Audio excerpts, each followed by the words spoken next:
సినిమాకి వచ్చాను అండ్ నిజంగా ఐ థింక్ ఈ సినిమా చేసిన తర్వాత విజయ్ సార్ నన్ను ఇంకా ఒక బెటర్ యాక్టర్గా తయారు చేసి బయట పంపిస్తున్నారు. సో చాలా థ్యాంక్ యూ విజయ్ సార్, నన్ను ఒక ఇంకా బెటర్ యాక్టర్ మారడానికి కారణం మీరు.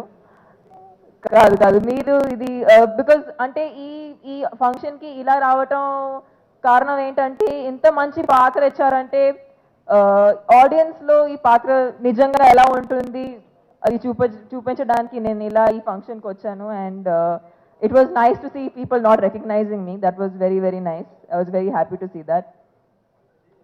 ప్రభు సార్ ఈ సినిమా యాక్చువల్లీ నేను ఎందుకు చేశానంటే ఆయన్ని ఒకసారి కలవాలి, ఆయనతో ఇంటరాక్ట్ అవ్వాలి, దానికోసం ఈ సినిమా చేశాను. ఈయన అసలు కింగ్ ఆఫ్ డాన్స్ కాదు, గాడ్ ఆఫ్ డాన్స్ అని అనాలి. నేను ఒక కొన్ని ఇయర్స్ ముందు ఒక పర్ఫార్మెన్స్ చేశాను స్టేజ్ మీద, ఆయనకి ట్రిబ్యూట్ ఇస్తుంటూ. అది ఇప్పటి వరకు నాకు బెస్ట్ స్టేజ్ పర్ఫార్మెన్స్.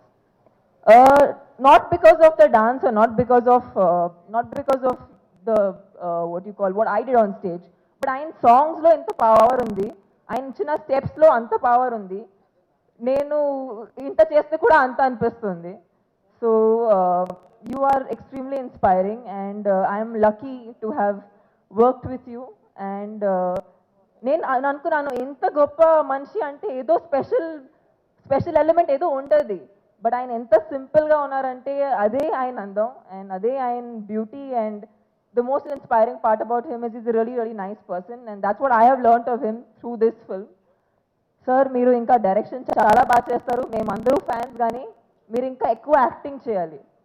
అంటే ఈ సినిమాలో మీరు డాన్స్ ప్రోమో చూసారు, కానీ మీరు సినిమాలో ఆయన యాక్టింగ్, ఇది ఒక హీరో. ఓకే, ఇంకొక థింగ్, ఇది హీరోయిన్ సెంట్రిక్ ఫిల్మ్ కాదు, అభినేత్రి టైటిల్ మాత్రం ఉంటుంది, కానీ ప్రభు సార్ లేకుండా ఈ సినిమాలో ఏం లేదు. అది నిజం. ఇవాళ మీ అందరికీ ఒక నిజం చెప్తున్నాను, ఇది ఒక హారర్ సినిమా కూడా కాదు చాలా మంది చెప్పినట్టు.